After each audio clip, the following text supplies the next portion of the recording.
Bienvenidos a Voces Autorizadas, el podcast donde la actualidad se escucha a través de quienes mejor la conocen. Expertos, protagonistas y voces relevantes analizan los temas que marcan nuestro tiempo, con rigor, contexto y profundidad. En estos días, todos los ojos del mundo están puestos sobre Venezuela.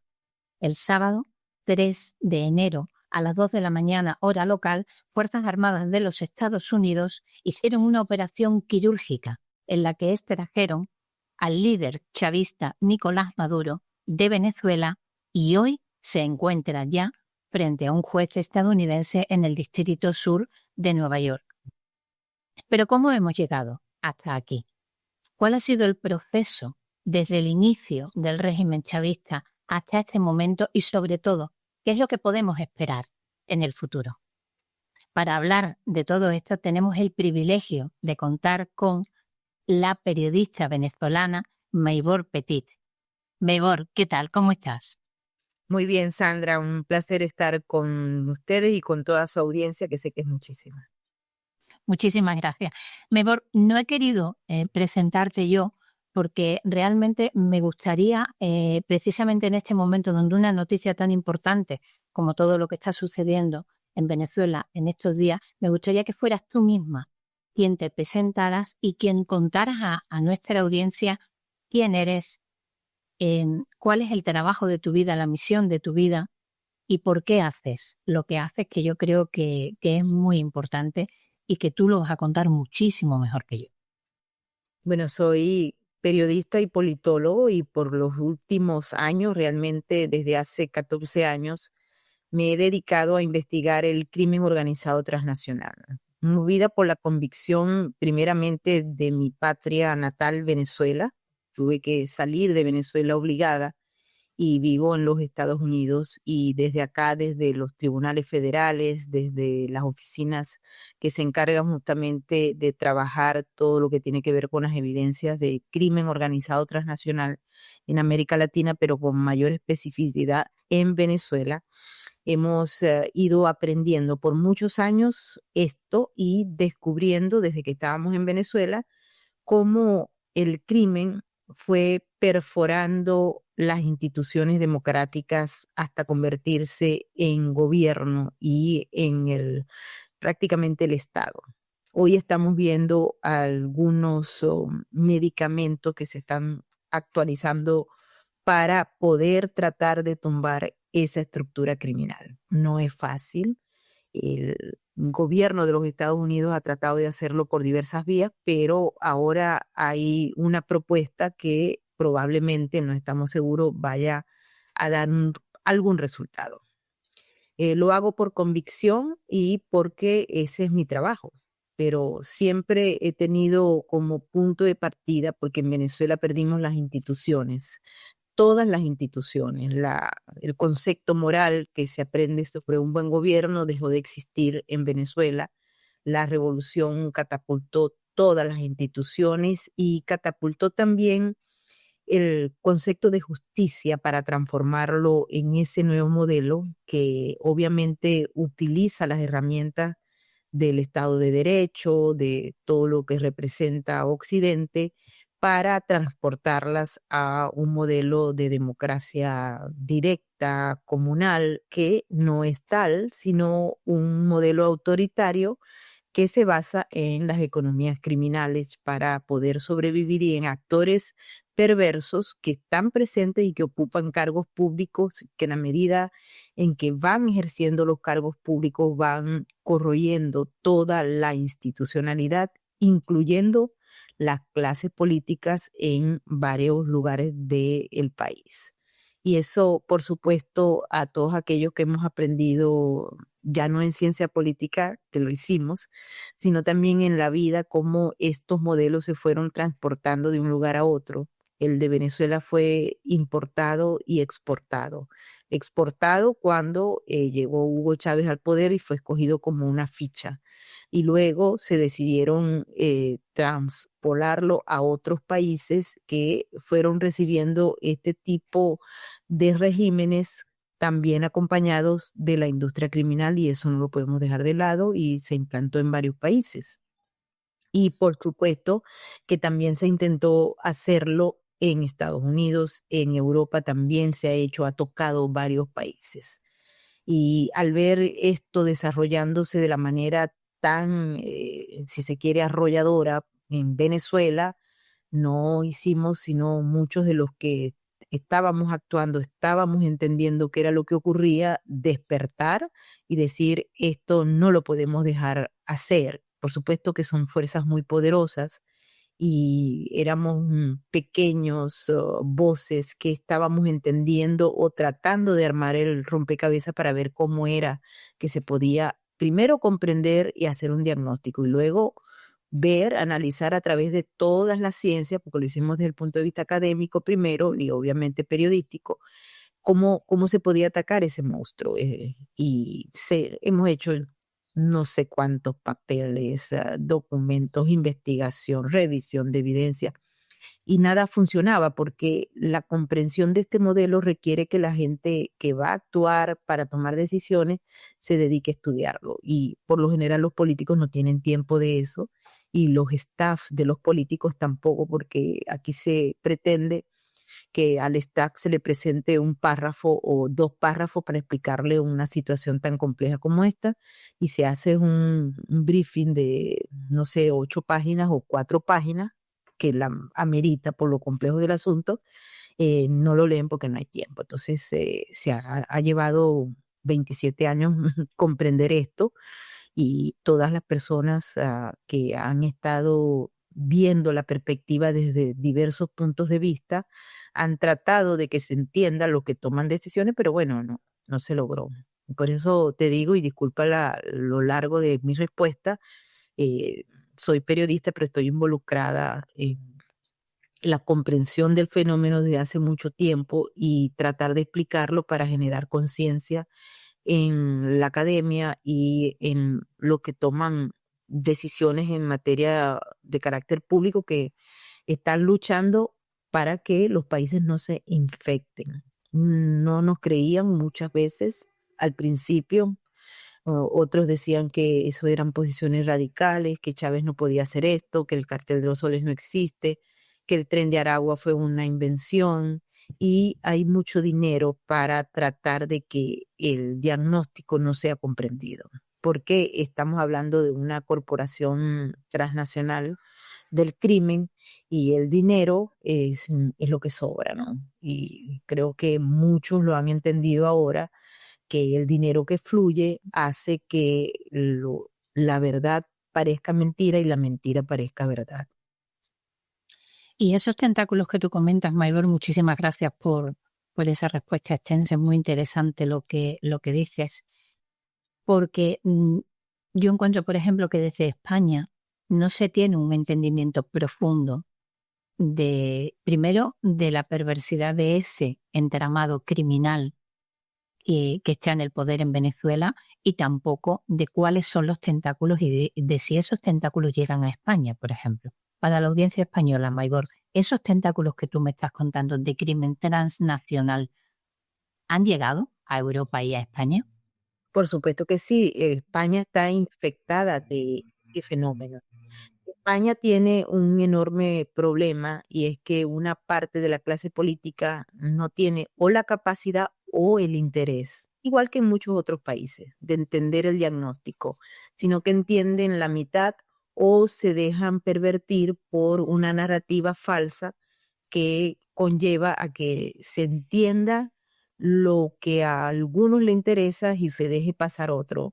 Vamos a tocar un tema que es muy importante en el ámbito del crimen organizado transnacional, que es el flujo de fondos provenientes de la industria criminal. Es decir, estamos hablando de un modelo que pone el dinero criminal, el dinero de la industria ilegal, en la economía legal. Eso pasa en España. España está inundada de fondos provenientes del narcotráfico y del crimen organizado transnacional y se ha fusionado con la economía legal. Hay presuntos empresarios que vienen directamente del ojo directo del chavismo y no solamente del chavismo, sino que ahí está metido uno de los padres del chavismo, como por ejemplo Cuba, uno de los socios aliados estratégicos del chavismo, que lo hemos visto esplendorosamente pedirle al gobierno de los Estados Unidos que libere a Nicolás Maduro, como China o como Rusia. Es decir, los fondos van directamente y se mezclan con la economía legal a tales extremos que para el sistema de justicia español les resulte muy complejo averiguar qué es lo legal y qué es lo ilegal, porque en este tipo de corporaciones hay una frontera muy delgada, casi silente y casi que no se puede ver entre esos dos modelos económicos. Nosotros habíamos desarrollado ya hace un tiempo lo que eran las economías espejos, basado en la evidencia que teníamos y los modelos en algunos países de América Latina, y hemos podido comprobar con mucha tristeza que en el ámbito español esta situación es mucho más compleja. Ustedes albergan una buena parte de la clase criminal, desde los criminales chavistas, que hacen vida en España, tienen documentación, se reúnen con políticos que tienen poder, con tanto gobierno como oposición, y eso lo que hace es realmente crear una red de complicidades muy difíciles de llevarla a la justicia o de romperla. Ahí tienen ustedes, por ejemplo, de los chavistas graves, ahí hay bolichicos, los llamados bolichicos, que fueron criminales, ladrones que robaron directamente durante el régimen de Hugo Chávez y de Nicolás Maduro una larga cantidad de dinero que era producto o de la corrupción o producto proveniente de la renta petrolera, pero a nivel de corrupción. Eso ustedes lo albergan allá y no hay forma ni manera de que los toquen. Ha habido investigaciones de cualquier cosa y nunca llegan a nada porque está la complicidad de los capitales y los intereses económicos, que son muy importantes. Ahí ustedes tienen los bolichicos, ahí ustedes tienen banqueros comprometidos con la corrupción del régimen, ahí ustedes tienen familiares de los chavistas, tienen torturadores de alto alcance como Miguel Rodríguez Torres, que está protegido por España y que está moviendo los hilos allá en una parte de lo que llaman el chavismo originario.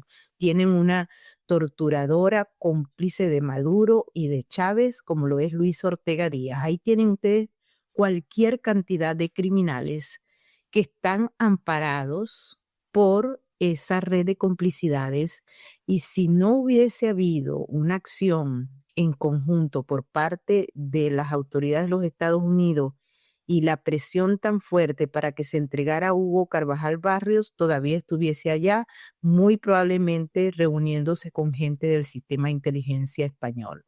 Con lo cual, si ustedes revisan esto estratégicamente, pueden observar que ustedes tienen una metástasis muchísimo más prolongada que la venezolana, que fue la que parió el sistema exportado, porque también tienen al canciller allí presente.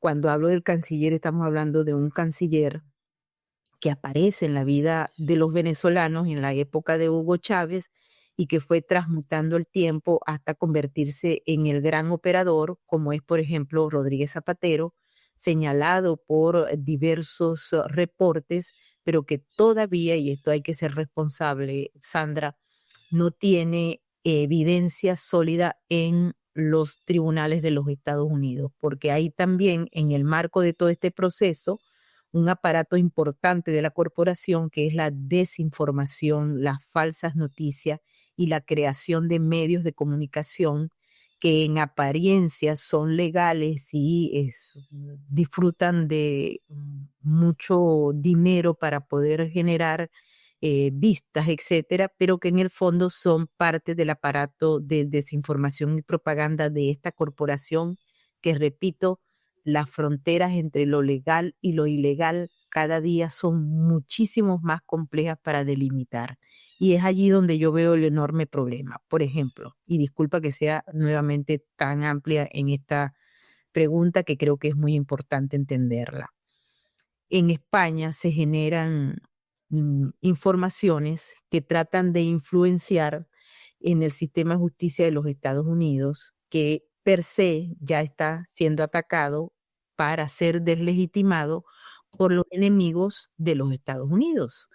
Cuando uno ve la incoherencia en titulares de España, por ejemplo, con lo que pasa en los expedientes de los tribunales de justicia de los Estados Unidos, uno entiende que esto es más allá una herramienta para deslegitimar.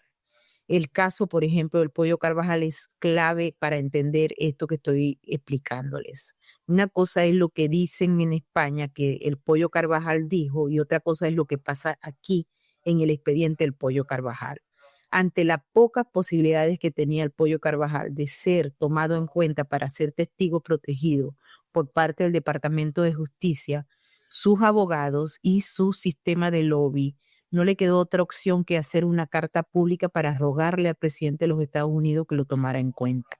Ahora, hay mucha gente que no entiende que aquí hay presuntamente, y te digo presuntamente porque hay en estos momentos un sistema de seguridad nacional que está por encima a veces de muchos otros factores, pero necesariamente estamos acá presenciando que el presidente le da un tuit a una carta que publica un narcoterrorista que está preso en una de las cárceles más peligrosas y fuertes de los Estados Unidos. Y a partir de ese momento, entonces se generan con mayor fuerza una serie de titulares que no se corresponden con lo que está pasando en el expediente. Y cuando las personas tratan de aclarar lo que está ocurriendo, entonces la mentira se convirtió en verdad y la verdad no la cree nadie. Es difícil entender esto y yo creo que los españoles, más que otros, deben comprender precisamente qué es lo que está pasando. Es fascinante todo lo que estás contando, Maybor. De hecho, ahora estos días está circulando informaciones y reportes de prensa en España que dicen que Zapatero, el nombre de José Luis Rodríguez Zapatero, el expresidente español, está incluido en una lista de 64 personas que estarían siendo investigadas dentro de esta misma causa en la que se incluye a Maduro.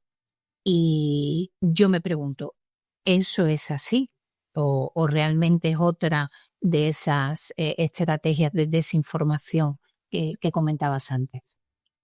Yo le quisiera pedir a la gente en España, hace un año estuve allá en unas conversaciones y reuniones, conferencias, etcétera, y estuve en un medio de comunicación que me decía que el año pasado, eso fue en enero, va a ser un año ya, señor Rodríguez Zapatero ya estaba acusado y que Pedro Sánchez salía del gobierno. Estamos hablando de la primera o segunda semana del mes de enero del 2025. Yo les aclaré que no era cierto lo que estaban especulando sobre el caso Zapatero, aquí en el Distrito Sur de Nueva York y en el estado de la Florida. Ellos insistían que había una investigación y un andaime, una acusación federal contra Zapatero para aquella época. Y yo les dije, nosotros hemos revisado con lujo de detalles todo lo que está vinculado al régimen chavista. Y hasta el momento, dentro de todas lo que hay, no existe hasta aquel momento ninguna mención directa en alguno de los documentos que se presentan, porque la gente tampoco entiende cómo es que opera aquí la justicia, la fiscalía, es decir, el Departamento de Justicia, los abogados, tienen que tener un grueso de evidencia más allá de los testimonios, ¿ok?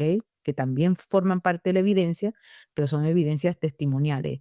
Pero la evidencia dura para poder llevar ese caso con toda la fuerza y rigor a lo que se llaman los grandes jurados, los jurados del grand jury.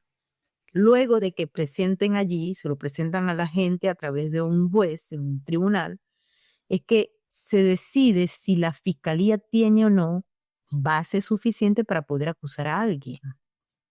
Porque como podrán entender, acusar a un exmandatario o un mandatario en Europa, que forma parte de la Comisión Europea y por muchos pleitos que hagan, España es socio de Estados Unidos es socio de España y de la Comunidad Europea, muy a pesar de las divergencias desde el punto de vista ideológico, etcétera. Eso es así. Y todavía Europa, hasta que, no sé, pero hasta el día de hoy, Europa sigue siendo un aliado estratégico de los Estados Unidos desde el punto de vista comercial. Y desde el punto de vista de la seguridad nacional y de los mecanismos de cooperación, también esos mecanismos están intactos hasta la fecha. ¿Qué pasaría si el gobierno de los Estados Unidos tiene a 64 personajes, deberían ser eventualmente criminales, diciendo que Rodríguez Zapatero es esto o aquello y esto otro, y no se expresara bajo ningún mecanismo en el que se pidieran, por ejemplo, evidencias o se dijera, bueno, vamos a revisar las cuentas bancarias? Hasta la fecha, en ningún expediente está eso. Lo que sí te puedo decir, por lo menos a lo que yo tengo acceso, yo tengo acceso a mucho porque lo busco, porque es mi trabajo y porque me he especializado en eso, pero obviamente no tengo acceso a todo. Tengo muy buenas fuentes, eso sí te puedo decir. Hay algunos testigos que han mencionado el nombre de Rodríguez Zapatero. Para que la gente entienda, puede llegar José Pérez y decir que Rodríguez Zapatero se robó una mina de oro o se la dio. Hugo Chávez le dio una mina. Esto es un ejemplo hipotético, ¿ok? Por ejemplo, en unas conversaciones bien extrañas, la senadora Piedad Córdoba, que hoy en día ya no está en este plano terrenal, murió antes de que fuera acusada por el gobierno de los Estados Unidos. Ella es colombiana, pero fue parte de la FARC y fue parte del chavismo hasta que murió, y también perteneció a una red criminal. Su hermano está procesado aquí en Estados Unidos. Ella dijo en algunas de las comunicaciones públicas que Rodríguez Zapatero le habían dado una mina de oro, ¿ok? Eso salió públicamente.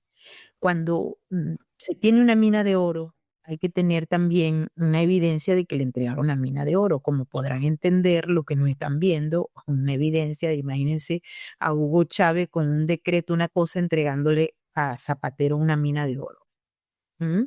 ¿Cómo juegas con una mina de oro en Venezuela? Sí, en Venezuela hay un mundo criminal, pero ¿cómo juegas con eso? O sea, ¿cómo lo pruebas en la corte aquí? ¿Cómo va a venir un chavista que quiere disminuir su condena a decir, que los hemos visto, pero por montones?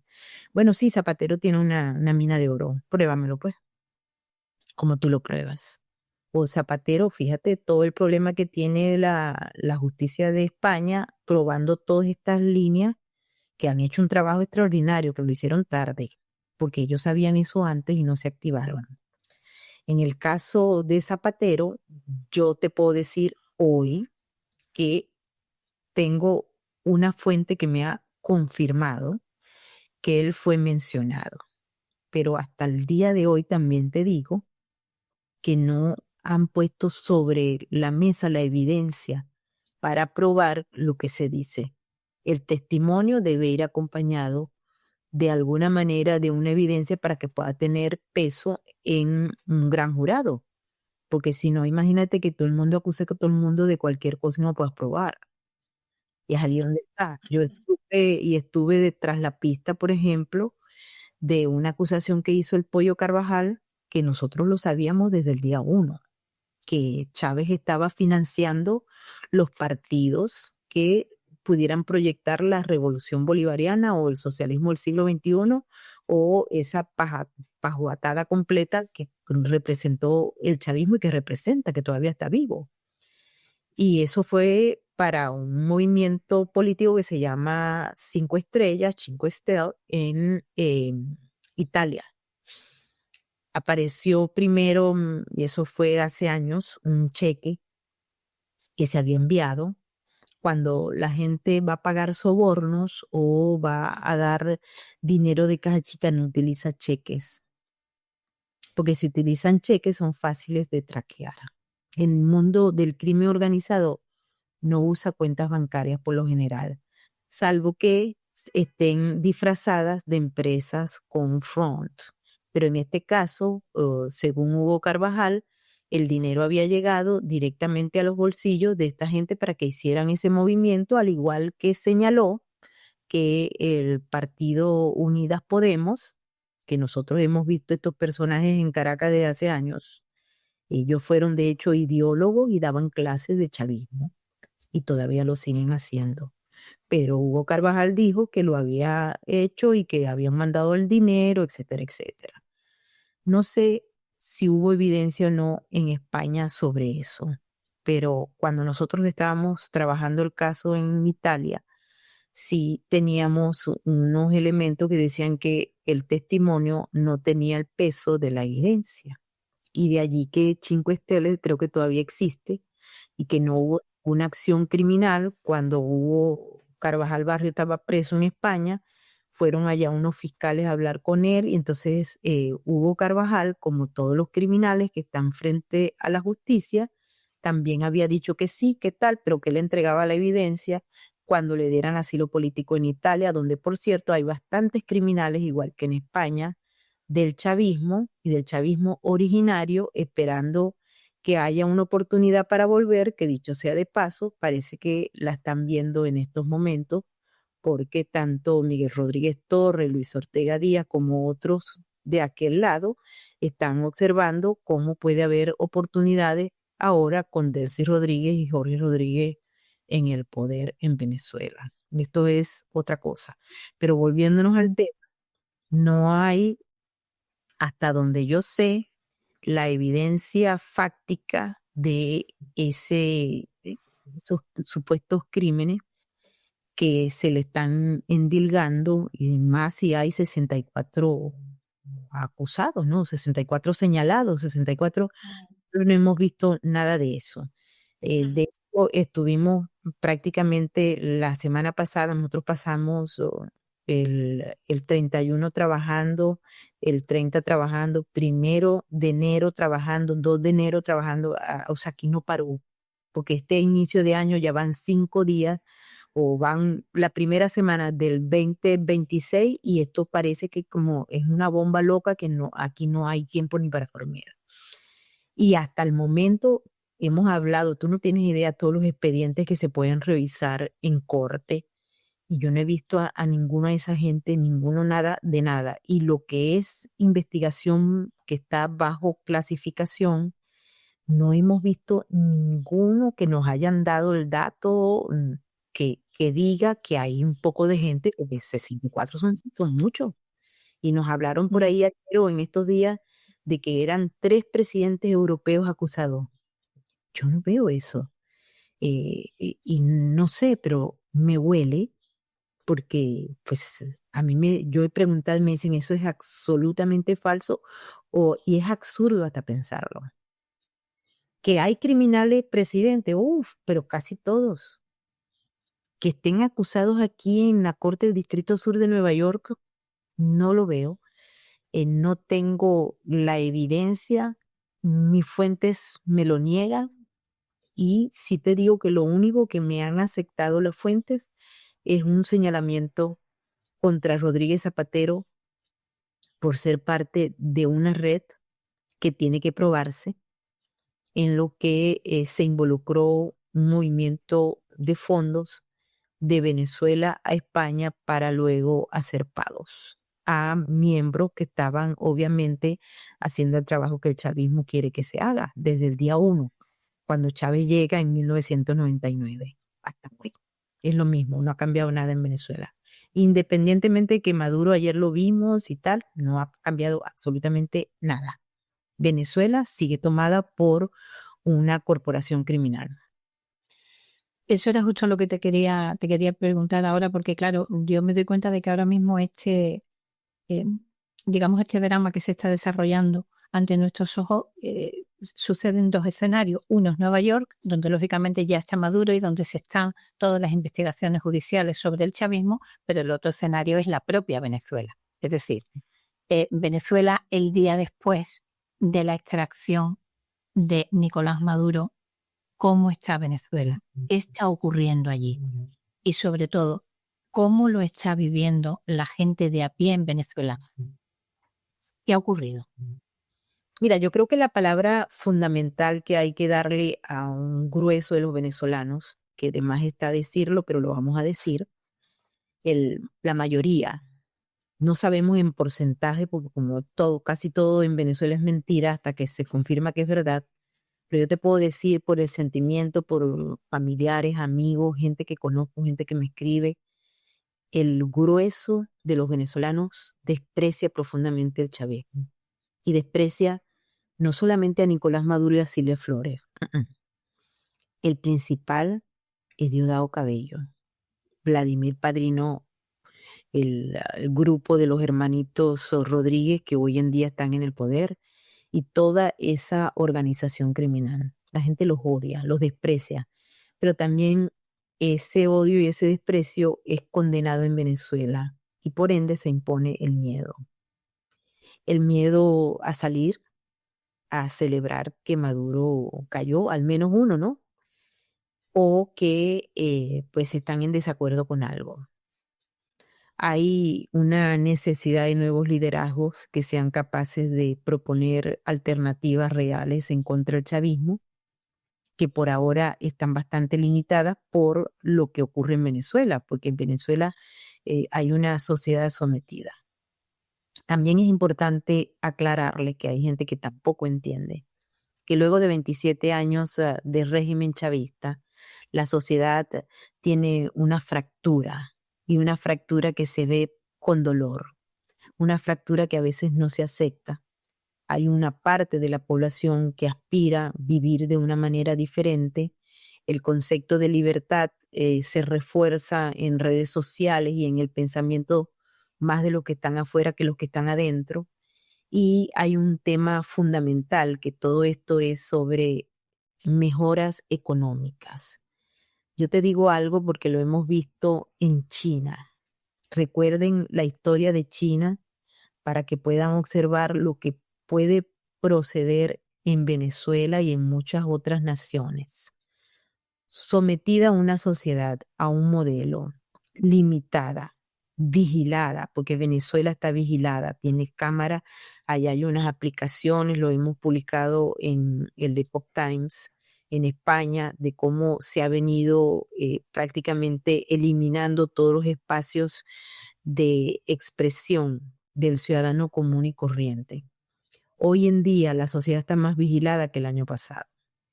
¿Y quién controla eso? Obviamente los poseedores de tecnología a nivel mundial, entre los cuales están los aliados estratégicos de Estados Unidos, de Venezuela, que es justamente China, Rusia e Irán, y Cuba, que no la podemos dejar de lado. En Venezuela, la gente tiene miedo hasta de poner un mensaje en la aplicación de WhatsApp. ¿Por qué? Porque hay sapos que perviven en todos lados. Y cuando cae Maduro, la gente allá primero que está desinformada y luego cuando se informa empieza a reaccionar y decir, wow, ¿y ahora qué? ¿Qué fue lo que pasó?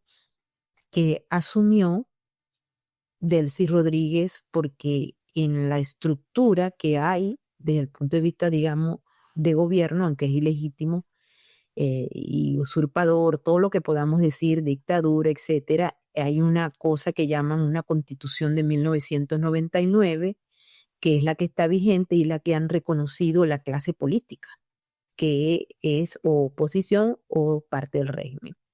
Ellos aceptan que esa constitución de 1999 fue vigente, de lo contrario no hubieran ido a unas supuestas elecciones, o no hubieran ido a esto, o no hubiesen asistido al Tribunal Supremo de Justicia, etcétera.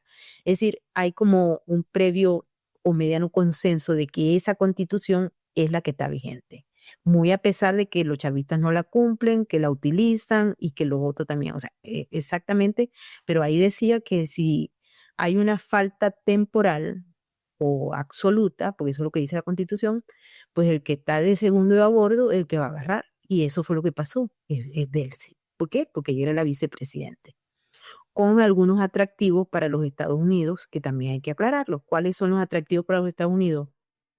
Uno, ellos saben que Venezuela es una caja tóxica, peligrosa. Maduro tenía un control del territorio y de los de los criminales que están allí, porque él era como el jefe de la banda criminal, o lo es. Pero los que estaban allí como actores principales también son criminales. Y saben que si ellos se dividen, se caen todos y van a terminar todos, algunos aquí y otros por ahí, no se sabe, a lo mejor en otro plano.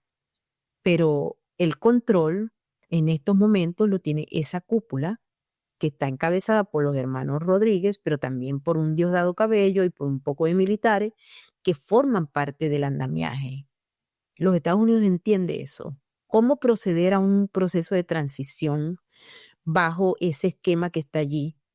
Hay muchos venezolanos que aspiran a que Estados Unidos vaya haciendo escala en cada uno de los búnkers donde están estos malandros y vaya recogiendo uno a uno, uno, y lo traigan todos para acá.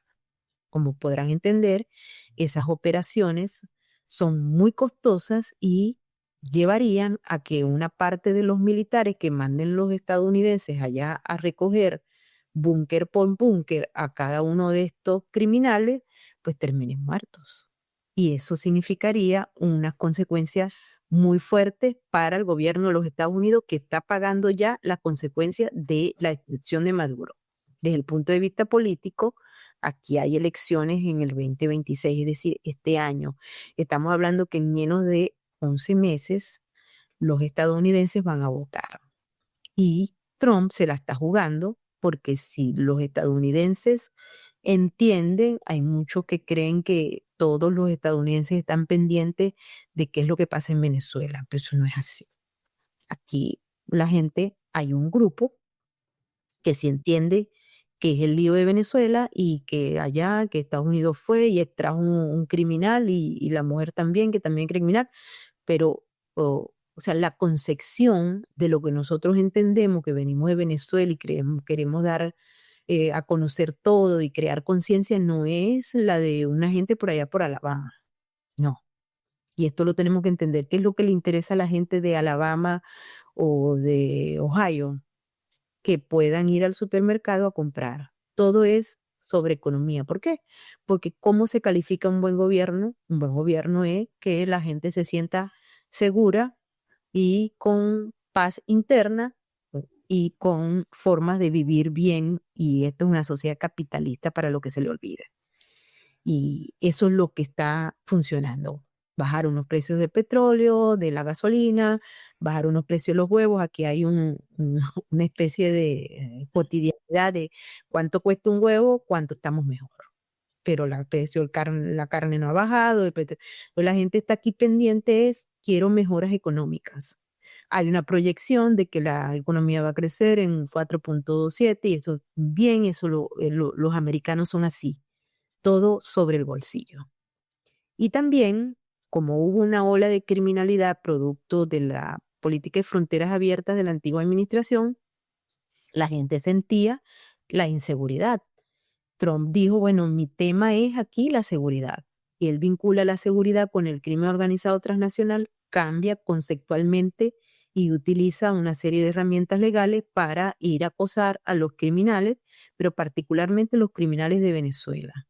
¿Qué es lo que hace la oposición del gobierno de Trump para vender la narrativa para las elecciones y ganarle los puestos en las elecciones de midterm? Pues ellos voltean la narrativa. No, no, no, no, no. En el caso de Venezuela no era por el crimen organizado, porque el cartel de los soles no existe, el cartel del Tren de Aragua no existe y aquí tenemos varios en Nueva York diciendo eso, que son líderes del Partido Demócrata, pero del ala radical. Eso no es verdad. Era todo sobre petróleo. ¿Por qué? Porque Trump lo que quería era el petróleo. Ahora, dentro de todo este lío que está pasando y sale Maduro y tal, los principales voceros del gobierno de los Estados Unidos salen a la palestra a dar una rueda de prensa y una cosa y dicen, nosotros realmente queremos el petróleo. Entonces ahí es donde hay un choque en la cabeza de los venezolanos. Yo lo digo porque yo hablo todos los días con venezolanos y todos me dicen, ay, entonces, ¿cómo es que la cosa es el cartel, el petróleo? Hay dudas y hay gente que dice, yo no entiendo nada de lo que está pasando. ¿Por qué? Porque es válido que la gente no entienda lo que está pasando, porque esto es otro nivel. Y es otro nivel, la gente, nosotros no le vamos a pedir a una gente de Cuyagua en Venezuela que lea la doctrina de seguridad nacional de los Estados Unidos en estos momentos, bueno, no la va a entender.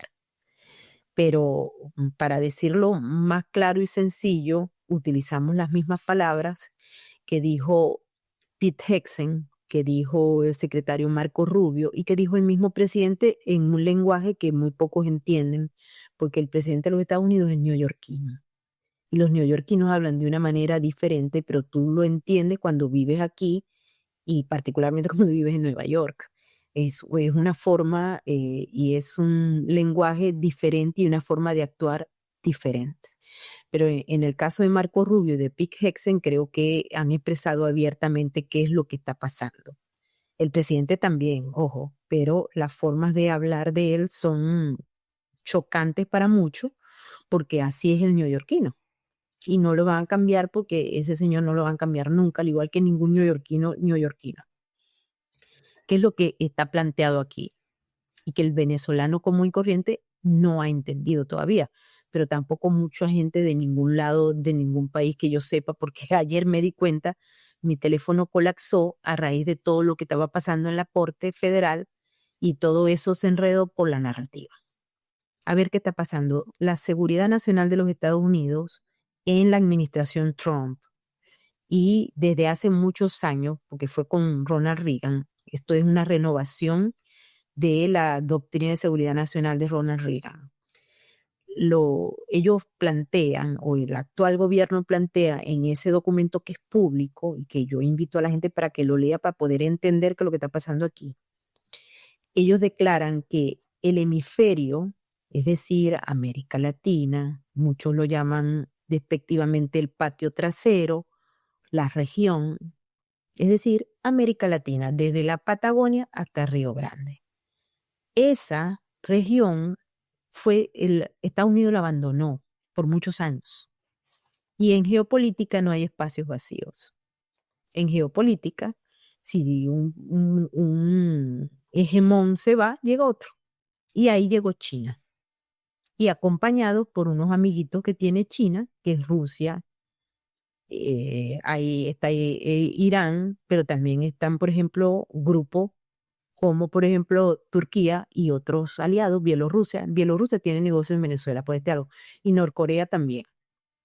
Entonces, estamos hablando de que aliados de regímenes en América Latina se instalaron ante la pasividad, digámoslo así, de Estados Unidos en un periodo bastante amplio. Y China fue creciendo en el siglo XXI, logrando espacios que en estos momentos Estados Unidos quiere recuperar. Quiere recuperar por unas vías que no sabemos hasta el momento si las va a hacer efectivas o no. ¿Cómo sacas a China, volviéndonos al caso de Venezuela? Pues si nos ponemos en América Latina, vamos a estar hablando todo el año en este análisis, que no podemos hacerlo tampoco tan largo, ¿no? Pero vamos a Venezuela.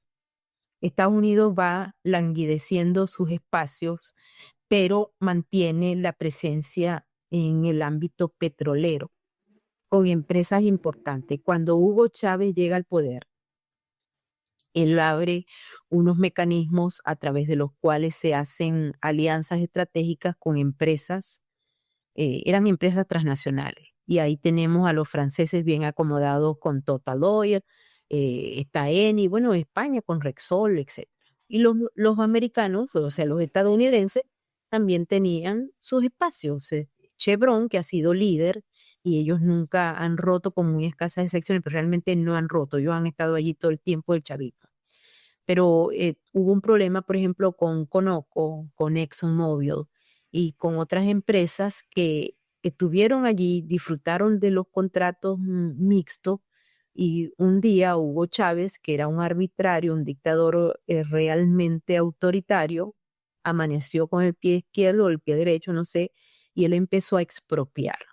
Y expropiate, expropias, y él empezó a expropiar todo lo que le pasaba por el lado y expropió a Conoco. Expropió campos que estaban firmados unos contratos con Conoco y con otras empresas petroleras. A raíz de ese momento, esas empresas en el ámbito del derecho internacional acuden a un tribunal que es la CIADI, y la CIADI revisa todo y se da cuenta que Chávez los expropió, es decir, Chávez era el Estado, muy al estilo Mussolini. Yo soy el Estado. Chávez con un pito en la televisión iba quitando contratos, lo que le daba la gana a él. Y quitó, por ejemplo, a Cristalex, que era una empresa minera, que llevan también todos esos casos, van a parar a la CIADI. Y la CIADI le da el premio, es decir, el fallo de la CIADI es a favor, obviamente, de las empresas que habían firmado unos contratos con un Estado que era un tipo enloquecido y parlanchín que salía pegando gritos con un pito en la televisión quitando contratos. Eso se llaman expropiaciones y estamos hablando de que no existía Estado de Derecho y no existe en Venezuela. ¿Por qué? Porque no es un modelo de carácter occidental donde el Estado de Derecho tiene alguna validez, sino que se utiliza el concepto occidental de Estado de Derecho para hacer lo que mejor le venga en gana al dictador de turno, pero es un solo sistema y Chávez fue el que inició todo este lío de quitarle a las empresas petroleras los espacios que le habían dado. ¿Y quién ocupa esos espacios? Pues los chinos. No estaba muy lejos porque se anunció una inversión de $1.000 millones en una empresa china en Venezuela en el marco de donde Trump estaba partiendo con los barcos para irse para allá para el Mar Caribe. ¿Entienden el concepto para que puedan calibrar qué es lo que está pasando? ¿Qué es lo que dicen hoy en día el gobierno de los Estados Unidos con ese colorario Trump que se dio a conocer el año pasado? Bueno, nosotros queremos recuperar nuestro espacio allí y desalojar a los aliados del régimen y de todos los países por ahí, es decir, que son los enemigos o los gobiernos hostiles a Estados Unidos. Entonces volvemos al tema de América para los americanos, en el sentido de que, pero de los americanos del norte, y desalojar a esas potencias que son hostiles, que no les gusta a los norteamericanos. Y en ese sentido es que se está planteando este tema del petróleo. Claro que han habido dos narrativas que son cuestionables por parte de Venezuela, y es el hecho de que el presidente de los Estados Unidos habló sobre la nacionalización del petróleo, que eso ocurrió en el siglo pasado, en 1976, y lo que pasó con Hugo Chávez, que quitó, expropió los convenios y contratos en varias empresas petroleras. O sea, son dos cosas diferentes, pero se han unido desde el punto de vista narrativo. No sabemos cómo va a operar esto, porque en los últimos días de Maduro se dijo, uno, que Trump estaba presente el secretario de Estado Marco Rubio, que como es latino, habla muy bien español.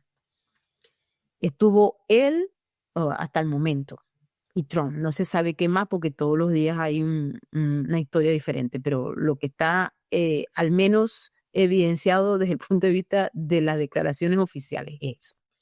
Maduro habla con Trump, Trump le dice renuncia, te vas por ahí para donde mejor te plazca, o te quedas ahí, no sé, whatever, pero no en el poder, y le das espacio a estos, ¿no? O sea, recuperar los espacios americanos en el petróleo, en las fajas petrolíferas. Hay que recordar que Venezuela hasta el día de hoy sigue siendo el país con más reservas petroleras del planeta. Marco Rubio, pues insiste, suponemos, Maduro hace una declaración pública diciendo, eso fue la semana antepasada, o sea, porque todos los eventos han sido muy rápidos, y él dice que ellos están pidiendo y no, que todo es sobre petróleo, y empieza a reforzarse aún más la narrativa que ya estaba de que todo era petróleo. Salen los del Partido Demócrata a repetir lo que decían los chavistas y salen los medios que son liberales aquí, se llaman liberales, a decir exactamente lo mismo, que todo es sobre petróleo, esto es petróleo, whatever petróleo. Y luego, entonces, en el marco del desarrollo de la llegada de Maduro a la justicia, a la cárcel, etcétera, se reitera que es un tema de seguridad nacional, pero se saca el petróleo a relucir. Entonces, ahí estamos en estos momentos. Hoy hay críticas sobre, este tema es de crimen organizado transnacional o de petróleo, o de recuperar el poderío de Estados Unidos en la región, de dar un pitazo para que sepan, bueno, aquí los narcos, si ustedes están mal, venimos y buscamos a uno, nos lo llevamos y atacamos los narcos. O sea, todo esto es lo que está en la palestra en estos momentos. Y el colorario de seguridad nacional de la administración Trump, que dice que el hemisferio va a ser como despoblado de todos estos enemigos de los Estados Unidos, que dicho sea de paso, tenemos como, no sé, vamos a ver qué pasa, ¿no? Pero hasta el día de hoy hay una reunión de Xi Jinping con Trump en el mes de abril. Entonces vamos a ver qué se dice allí, o sea, qué se va a hacer. Escuchamos a Xi Jinping a través del canciller pedir la liberación inmediata de Nicolás Maduro y de Cilia Flores. Esa misma solicitud así abierta y directa la hizo Rusia y por supuesto los otros países que están en esa alianza estratégica contra Occidente para imponerse otro modelo que en Venezuela avanzó bastante. ¿Qué va a hacer Trump? ¿Va a liberar a Maduro para complacer a Xi Jinping y a Putin? Nadie sabe, porque todo es sobre intereses. Los venezolanos no pueden entender por el dolor, por todo lo que ha ocurrido en Venezuela, que todo sea sobre intereses, pero la geopolítica mundial es sobre intereses. Entonces estamos frente a una coyuntura emocional. Yo soy venezolana, yo entiendo perfectamente el ADN que cruza sobre nuestra sangre y nuestra mente y nuestra memoria histórica de todo esto que está pasando. Entonces hay un desasosiego porque se quedó el régimen, porque no hay una transición inmediata, pero ahora llegó el momento de entender que las transiciones no son inmediatas, sino que son prolongadas en un tiempo para evitar que se produzca el caos, para evitar que haya una especie de caída e ingobernabilidad producto del atore de poner un gobierno que no tiene el control directo sobre las fuerzas armadas, que en el caso de los países de América Latina es un requerimiento sine qua non para poder gobernar. Creo que en Venezuela, si se produce una transición no tan prolongada, porque estos regímenes cuando se les da tiempo ellos lo aprovechan al máximo, pero si se da una transición controlada, todo esto es hipotético porque no tenemos una bola de cristal. Estamos hablando de lo que podemos hacer en base a nuestro conocimiento y los modelos que hay para producir escenarios, pero de hacerse puede llevarse a cabo unas elecciones que sean elecciones limpias y transparentes y donde los candidatos que los venezolanos deseen puedan participar. Y allí es que puede generarse una transición legitimada, es decir, que no sean estos personajes criminales que se quedaron allí, sino que se produzca una transición hacia la legitimidad y hacia una gobernabilidad sostenida internamente y no con fuerzas extranjeras, que nadie las quiere. En ningún país del mundo quiere que vayan a ir a gobernar una gente que no tiene nada que ver.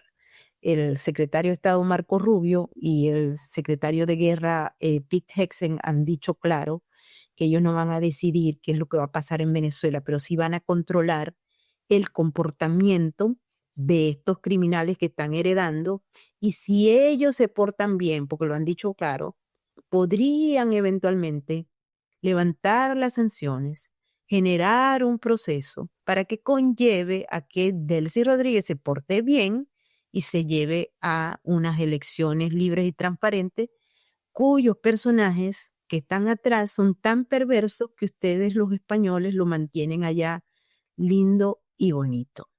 Y aquí, en Estados Unidos, también hay otros. Es decir, que frente a un modelo, y esto hay que entenderlo crudo, de unas elecciones libres, transparentes, que no sean con el software del CNE, ni que Jorge Rodríguez tenga nada que ver con eso, sino que sean de verdad unas elecciones de papel, revisadas con 8,000 ojos de verdad, no con los de UNASUR. Allí puede participar todos los candidatos que cumplan con los requerimientos que se vayan a poner cuando vayan a hacer unas elecciones, que obviamente no pueden ser lo que hay ahora, aunque tendrían que tener más o menos un base en lo que es legal supuestamente en Venezuela, porque hay una estructura legal que supuestamente se va a respetar. Supuestamente, todo es supuestamente porque yo en criminales no creo.